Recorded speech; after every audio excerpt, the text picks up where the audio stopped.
What's behind the emergence of Kim Jong-unism?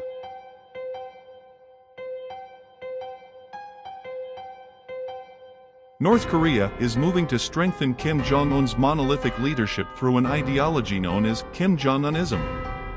This new ideology, named after the North's leader as he marks 10 years in office, was neither unprecedented nor unpredictable. Until now, Kim Il-sungism and Kim Jong-ilism formed the ideological cornerstone of the reclusive country. But South Korean and US experts say Kim Jong-unism still has far-reaching implications.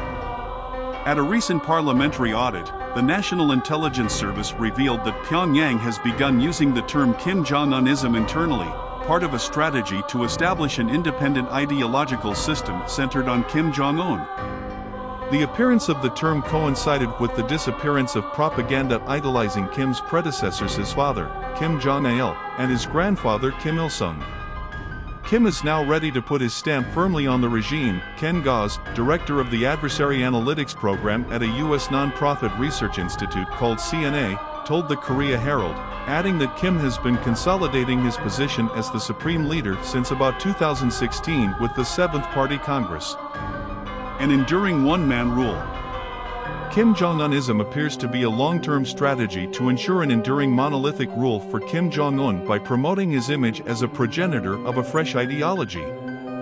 It is reasonable to view that Kim Jong-un has built his own independent ideology while mapping out his long-term vision and goals for his long-term seizure of power, said Lee Sang-suk, a research professor at the Institute of Foreign Affairs and National Security within the Korea National Diplomatic Academy.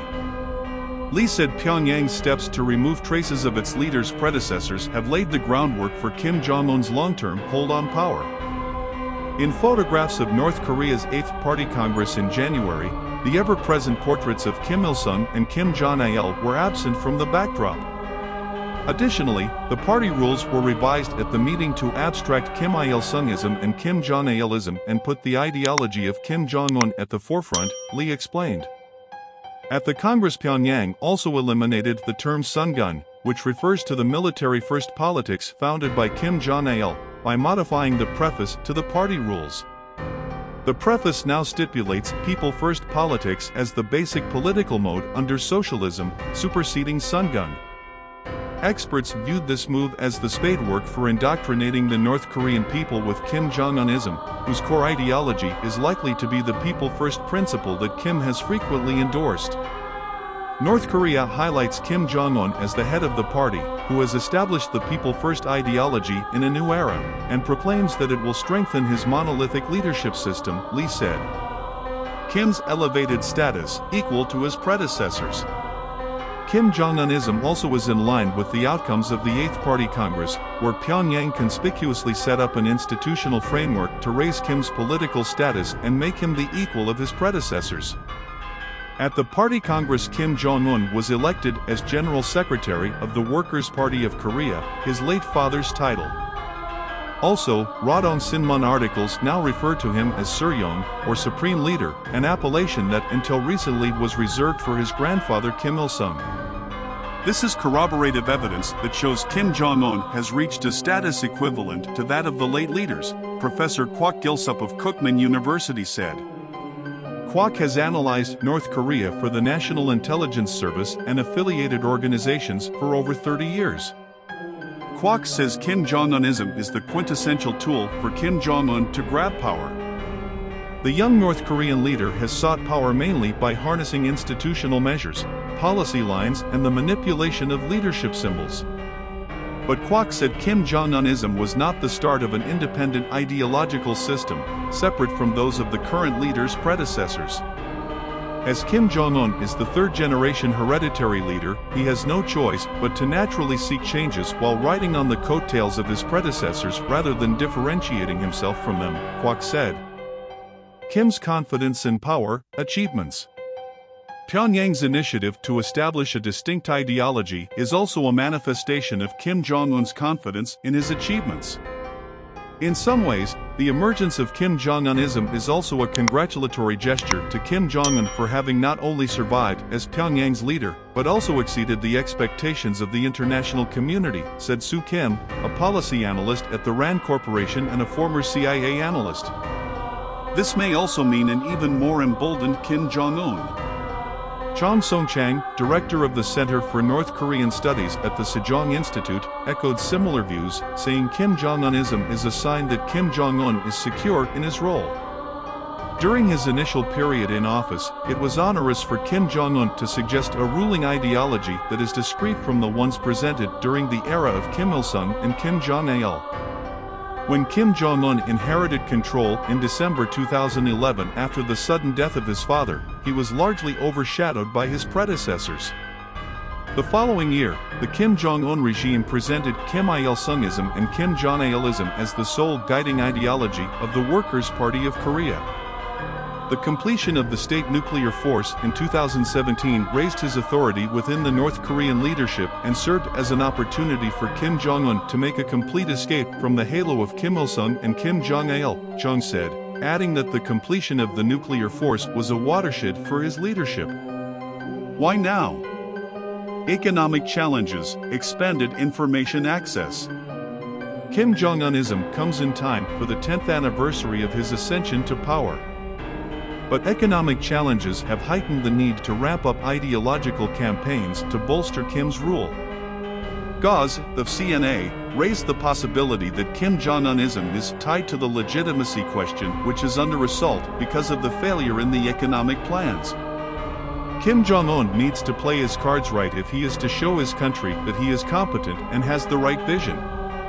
Missteps in nuclear negotiations and the lack of economic progress have implications for his legitimacy.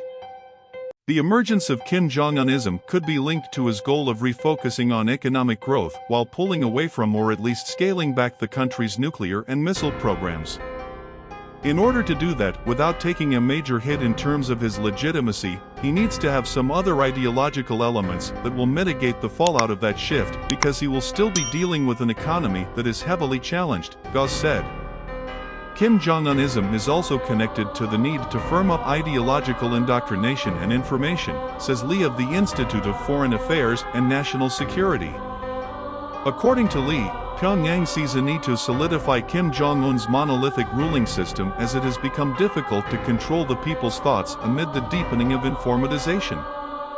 In a broader context, North Korea has stepped up its large-scale nationwide ideological campaign to wipe out non-socialist and anti-socialist practices since the 8th Party Congress this January. People first, state first principles. Still, Pyongyang appears to be in the stage of fleshing out Kim Jong-unism.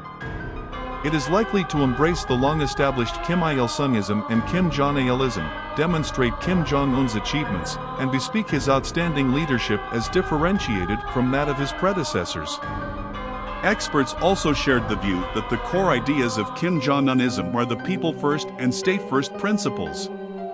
The people first principle is suitable for winning the hearts of the public, given that it highlights the people as the main agents of the revolution, Lee said, explaining that Pyongyang also added on the concept of patriotism by proposing the state-first principle. That is, this is the logic that people recompense the leader's pursuit for love for the people with patriotism, Lee said. In addition, experts say Pyongyang could use Kim Jong-unism to appease the people amid the economic downturn. The underlying intention is to soothe antipathy toward the leader that could arise in the face of the prolonged COVID-19 pandemic and economic sanctions by highlighting Kim Jong-un as a people-friendly leader, Kwok said, adding that the ideology could also be exploited to shift responsibility to party and government officials. Mark Tokola, vice president of the Korea Economic Institute of America, said Kim Jong-unism, likely centered on the people-first principle, is the leader's policy choice rather than a means to his ideological ends. Tokola dismissed the view that Kim Jong-un was creating a distinctive ideology or modifying the eponymous Kim Il-sungism and Kim Jong-ilism. Kim Jong-un's rhetoric and motivations are now the same as those of any dictator trying to stay in power, Tokola told the Korea Herald. But in the long run, Kim's emphasis on the people-first principle could jeopardize the regime's survival, which has been the top priority of the Kim family. I would agree that he is putting the regime's long-term survival at risk by saying that its purpose is to improve the lives of the North Korean people, Tokola said. If he fails to do that, it would undermine the regime's legitimacy.